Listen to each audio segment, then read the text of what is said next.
ಸಚಿವ doctor G Parameshwar ಮಾರ್ಗದರ್ಶನದಲ್ಲಿ ಕೊಳಾಲ ಹೋಬಳಿ ಹುಲುವಂಗಲ ಗ್ರಾಮದ ಕಾಲಭೈರವೇಶ್ವರ ಸ್ವಾಮಿ ದೇವಾಲಯದಲ್ಲಿ ಗ್ರಾಮಾಂತರ ಬ್ಲಾಕ್ ಕಾಂಗ್ರೆಸ್ ಅಧ್ಯಕ್ಷರಾದ ಆರ್ಕೆರೆ ಶಂಕರ್ ಅವರ ನೇತೃತ್ವದಲ್ಲಿ ಕಾಂಗ್ರೆಸ್ ಪಕ್ಷದ ಕಾರ್ಯಕರ್ತರ ಸಭೆಯನ್ನು ಹಮ್ಮಿಕೊಳ್ಳಲಾಗಿತ್ತು.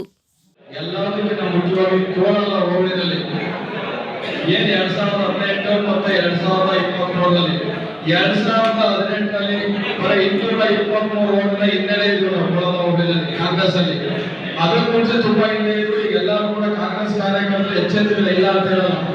2023ಕ್ಕೆ ಮತ್ತೆ ನಮಗೆ ಕೋಲಾರ ಒಬ್ಬರು ಇತಿಹಾಸದಲ್ಲಿ ಕಾಂಗ್ರೆಸ್ ಲೀಡ್ ಆಗಿಲ್ಲ, ಇತಿಹಾಸದಲ್ಲಿ ಲೀಡ್ ಕೊಟ್ಟಿಲ್ಲ. ಅದ ಲೀಡ್ ಕೊಡ್ಬೇಕಾದ್ರೆ ನಿಮ್ಮೆಲ್ಲರ ಪರಿಶ್ರಮ ಐತೆ, ಅದ್ರಲ್ಲಿ ಗರ್ವಿದೆ. ಇಲ್ಲಿ ಲೀಡ್ ಕೊಟ್ಟಿದ್ದಕ್ಕೋಸ್ಕರ ಸಾಹೇಬ್ ಗೆದ್ದಿದ್ದು. ನಾನು ನೇರವಾಗಿ ಹೇಳಿದೆ ಸಾಹೇಬ್ರಿಗೆ, ಕೋಲಾರ ಅಲ್ಲೆಲ್ಲ ಪುರವಾರದಲ್ಲಿ ಕಸ್ಬಾದಲ್ಲಿ ಆ ಕಡೆ ಸೈಡ್ ರೋಡ್ ಹಾಕ್ಸ್ಕೊಂಡ್ಬರೋಣ. ಕೋಲಾರದಲ್ಲಿ ಸಿಎಂದುರ್ಗದಲ್ಲಿ ಆಗಲ್ಲ. ನಾವಿಲ್ಲಿ ತುಂಬಾ ಕೆಲಸ ಮಾಡಬೇಕು. ಅವ್ರ ಜೊತೆ ಬೇರೆ ಜನ ಇಲ್ಲಿ ಯಾರೋ ಬಂದು ದುಡ್ಡಿಗೆ ಬರಲ್ಲ. ನಮ್ಮ ಪ್ರೀತಿ ವಿಶ್ವಾಸ ಎಷ್ಟು ಕೊಡ್ತೀವೋ ಅವ್ರಿಗೆ ಅಷ್ಟಕ್ಕೆ ಮಾತ್ರ ಈ ಜನ ಬರ್ತಾರೆ. ಬಿಟ್ಟರೆ ಯಾವ ಸಾಮಾನ್ಯವಾಗಿ ಯಾರೋ ಹೇಳ್ದಂಗೆ ನಾವು ಆಶ್ವಾಸನೆ ಕೊಟ್ಟು ಹೋಗ್ತೀವಿ, ಯಾವ ಕಾರಣಕ್ಕೂ ಬರಲ್ಲ. ಅವ್ರು ಏನ್ ಕೇಳ್ತಾರೆ ಅಂತ ಯಾರೋ ಸ್ಟೇಷನ್ ಹೋದಾಗ ಫೋನ್ ಮಾಡ್ತಾರೆ, ನಾವು ಅವ್ರಿಗೆ ಫೋನ್ ಎತ್ತಿ ಸ್ಪಂದಿಸ್ಬೇಕು ಅಷ್ಟೇ. ಕರ್ನಾಟಕದಲ್ಲಿ ಕೆಲವರು ಹೇಳ್ಬೋದು, 100% ಹೇಳ್ತೀನಿ. 100 ಜನ ಫೋನ್ ಮಾಡಿ ಯಾರೋ 2 ನೋಡಿ ನಮ್ಗೆ ಇವಾಗ ನಮ್ಮ ಮಗನ ಕಾಲು ಬರ್ತಾ ಇದೆ ಮಾತಾಡ್ತಾ ಇದ್ದೀವಿ ಮುಂದೆಗಡೆ.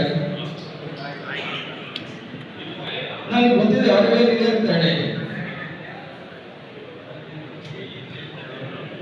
ದಯಮಾಡಿ ಎಲ್ಲರೂ ಕೂಡ ನನಗೆ ಸಹಕಾರ ಕೊಟ್ಟಿದ್ದೀರಾ. ಇನ್ನು ಮುಂದೆ ಇದೇ ಸಹಕಾರ ಕೊಡಿ. ಡಾಕ್ಟರ್ ಜಿ ಪರಮೇಶ್ವರ್ ಅಂತ ನಾಯಕರು ನಾನು ನೋಡಿರೋದ್ರಲ್ಲಿ ಯಾರು ಸಿಗಕ್ಕೆ ಸಾಧ್ಯನೇ ಇಲ್ಲ. ಅವ್ರದ್ದು ಒಂದೇ ಏನಂದ್ರೆ ಇವಾಗ ಟೈಮಿಂಗ್ ಸಿಗ್ತಾರೆ, ಯಾಕಂದ್ರೆ ಮಾತಾಡ್ಸಕ್ಕೆ ಅವ್ರಿಗೆ ಟೈಮ್ ಇರಲ್ಲ. ಅದನ್ನ ಈ ಕ್ಷೇತ್ರ ಜನ ನಾನು ಗಮನಿಸಿಕೊಳ್ಳೋ ಪ್ರಕಾರ ಏನ್ ಹೇಳ್ತಾರೆ, ನನ್ ಬರಲಿಲ್ಲ, ನಮ್ಮ ಮನೆಗೆ ಬರಲಿಲ್ಲ, ನಾನು ಹೋದ ಮಾತಾಡಿಸ್ಲಿಲ್ಲ ಅಂತಾರೆ. ಇವತ್ತು ಹೇಳ್ತೀನಿ, ಸಣ್ಣ ಪುಟ್ಟದಲ್ಲಿ ಕೆಲಸ ಸಿಕ್ಕಿದ್ರೆ ಇರ್ಬೋದು, 100 ರಿಂದ 150 ಕೋಟಿ ರೂಪಾಯಿ ಕ್ಷೇತ್ರದಲ್ಲಿ ಕೆಲಸ ನಡೀತಾರೆ. 26 ಕೋಟಿ ರೂಪಾಯಿ ನಿಮ್ಮ ಹೋಬಳಿನಲ್ಲಿ ಮತ್ತು ಸಿಎಂದುರ್ಗ ಹೋಬಳಿನಲ್ಲಿ ಕೆಲಸ ಆಗ್ತಾ ಇದೆ. ಅತಿ ಹೆಚ್ಚು ಕೋಲಾರ ಹೋಬಳಿ, ಸಿಎಂದುರ್ಗ ಹೋಬಳಿ, ಕೋಲಾರ ಹೋಬಳಿನಲ್ಲಿ ಕೆಲಸಗಳಾಗ್ತವೆ. ಜಾಸ್ತಿ ಆಗ್ತದೆ. ಮುಂಚೆ ವರ್ಗದಲ್ಲಿ ತಿನ್ನಾಗಿ ಈಗ ನೆರಕಂಡು ಕರೆಕ್ಟ್ ಆಗ್ತಿರಲಿಲ್ಲ. ಈ ರೋಡ್ ಬಂದು ಇವತ್ತು ಯಾವ ವರ್ಗಕ್ಕೈತೆ. ಅವತ್ತು ಪ್ರಣಾಳಿಕೆ ಸಮಿತಿ ಅಧ್ಯಕ್ಷರಾಗಿ ಪರಮೇಶ್ವರ್ ಸಾಹೇಬ್ ತಗೊಂತಕ್ಕಂಥ ನಿರ್ಧಾರಗಳು ಇಡೀ ಕರ್ನಾಟಕದ ರಾಜಕೀಯ ಇತಿಹಾಸವನ್ನೇ ಬದಲಾಯಿಸಿತು.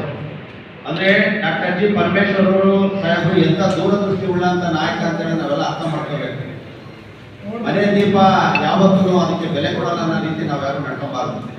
ಅದಕ್ಕೆ ಉದಾಹರಣೆ ಅಂದ್ರೆ ಇವಾಗ ಅವ್ರು ಕೊಡ್ತಕ್ಕಂಥ ಗ್ಯಾರಂಟಿನ ವಿಶ್ವಸಂಸ್ಥೆಯವರು ನಿನ್ನೆ ಬೆಂಗಳೂರಿಗೆ ಬಂದು ಅವರು ಮೆಚ್ಚಿ ವ್ಯಕ್ತಪಡಿಸಿದ್ದಾರೆ. ಯಾರು ಮಾಡಿದ್ದಾರೆ? ವಿಶ್ವಸಂಸ್ಥೆಯರು, ಇಡೀ ಪ್ರಪಂಚದ ನೋಡ್ತಕ್ಕಂಥ ವಿಶ್ವಸಂಸ್ಥೆಯರು ಕರ್ನಾಟಕದಲ್ಲಿ ನಿರ್ಧಾರನ ಇವತ್ತು ಮೆಚ್ಚುಗೆ ವ್ಯಕ್ತಪಡಿಸಿದ್ದಾರೆ. ಯಾರು ಆ ಒಂದು ಕಾರ್ಯಕ್ರಮ ಅನುಷ್ಠಾನ ಮಾಡಿದರು?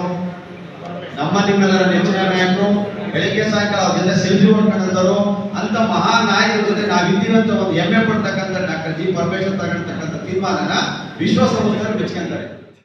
ನಮ್ಮ ಪಕ್ಷ, ನಮ್ಮ ಇದು ನಾವು ನಮ್ಮನೆ ನೀವು ದಯವಿಟ್ಟು ನಮ್ಮನೆ ಉಳಿಸ್ಕೊಳ್ಳೋದು. ನೀವು ಬೇಕಾದ್ರೆ ಕೊಡ್ಬೇಡ್ರಿ. ಕೋಲಾರ ಕ್ಷೇತ್ರದಲ್ಲಿ ಬಹಳ ಒಳ್ಳೆಯವರಿದ್ದೀರಾ, ಒಳ್ಳೆ ಕೆಲಸ ಮಾಡ್ತೀರಾ. ನೀವು ನಿಷ್ಠಿಗೆ ಯಾರು ಪ್ರಾಮಾಣಿಕ ಮತ್ತೆ ಯಾರು ಇದು ಮಾಡೋದೇ ಇಲ್ಲ. ನೀವು ಒಂದೇ ದಾರಿ ಒಂದೇ ಮಾತಾಡಿ ಇದೇ ತರ ಇಟ್ಕೊಂಡು ಕೆಲಸ ಮಾಡಿ